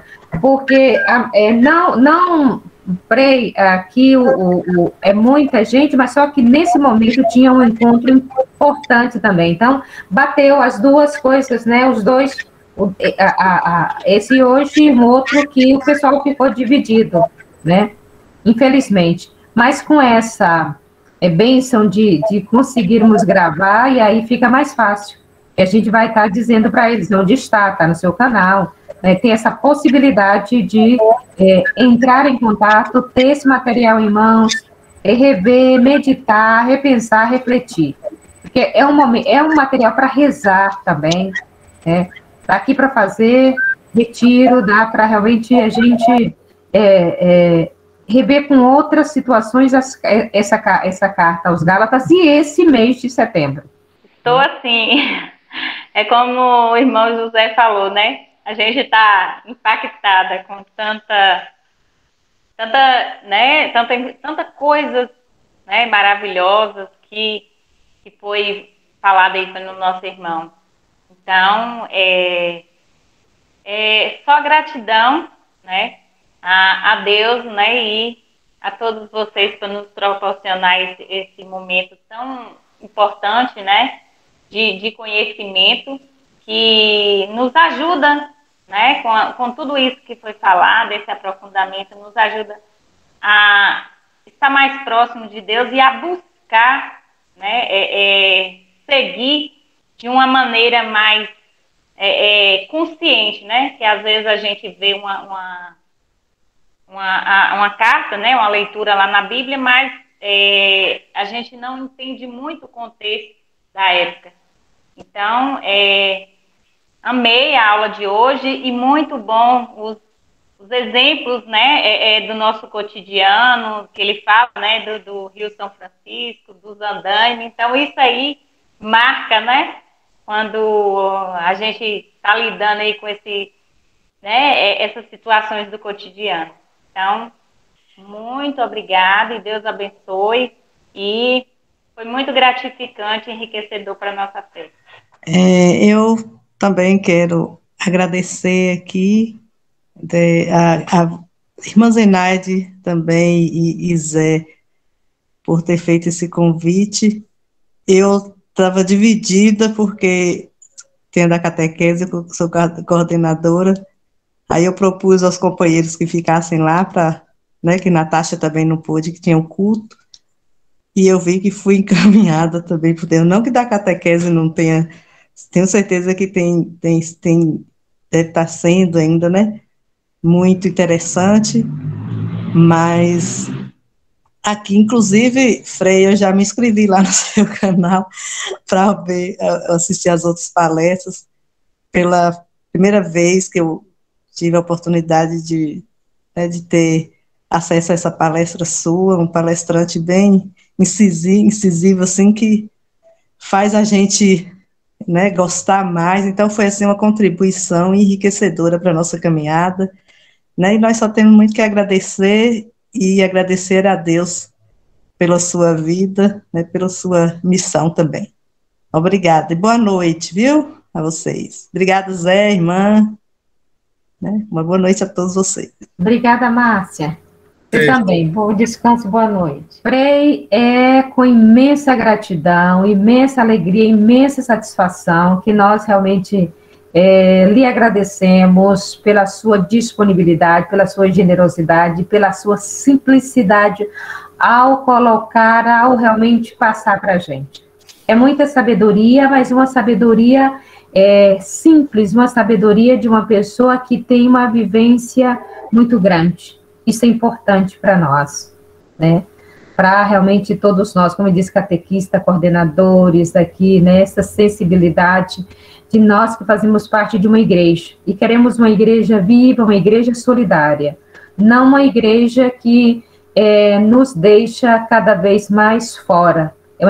Queremos uma igreja em saída, uma igreja que nos ajude a sermos cada vez mais cristãos e cristãs, que vivencia com muita sensibilidade o nosso batismo. E realmente o Senhor teve essa capacidade de nos ajudar a refletir, a repensar, a rever nossas atitudes dentro da igreja, dentro da comunidade eclesial, dentro da comunidade paróquia, comunidade igreja, comunidade família, comunidade, enfim. Isso realmente é muito importante, nos ajudou mesmo. O final de tarde, final de semana assim gratificante.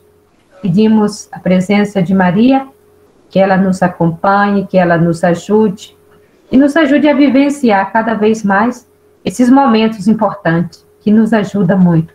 Não só a gente, mas ela realmente, com certeza, isso perpassa, né, o nosso íntimo, o nosso querer, a nossa vontade, a nossa sabedoria, né? Porque isso a gente vai repassar para os outros.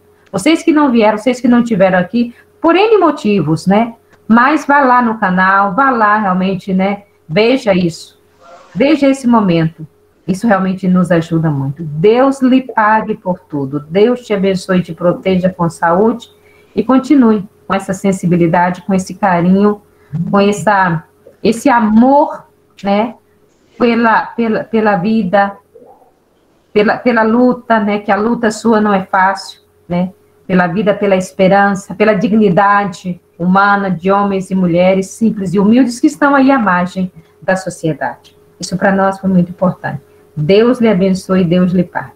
E a gente vai se encontrar, né, se Deus quiser, no próximo ano, como disse Eva, aí pessoalmente, para a gente poder falar, entrar encontrar-nos, né, dentro de toda essa situação. Isso realmente é importante. Muito obrigada, realmente, de coração. Beleza.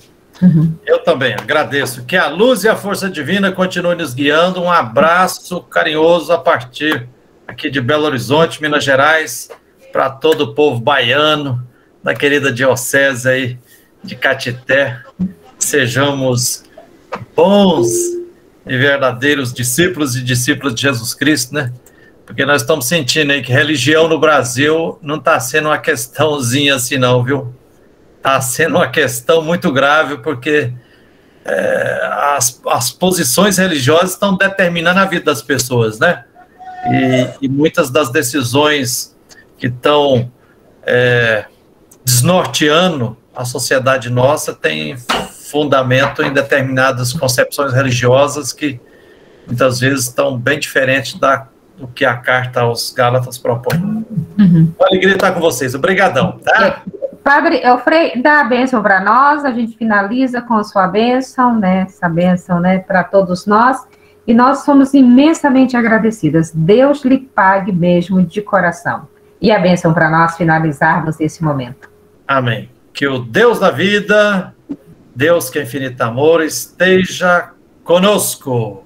Ele está no meio de nós. Que o Deus que é infinito amor, Jesus Cristo, Filho de Deus, Espírito Santo, Deus Pai, nos abençoe. Amém. E que abençoados possamos ser bênção, ser frutos de justiça, de ética, de compromisso com a libertação de todas as pessoas. Que Deus nos abençoe, em nome do Pai, do Filho e do Espírito Santo. Amém. Amém. Nosso Deus é o artista do universo, é a fonte da luz, do ar, da cor. Nosso Deus é o artista do universo, é a fonte da luz, do ar, da cor. É o som, é a música e a dança, é o mar, jangadeiro e pescador. É o seio materno sempre fértil, é beleza, é pureza e é calor. É o seio materno sempre fértil, é beleza, é pureza e é calor. Aleluia, aleluia, aleluia, aleluia. Vamos criar, que é pra glória de Deus brilhar. Aleluia, aleluia, aleluia, aleluia. Vamos criar, que é pra glória de Deus brilhar.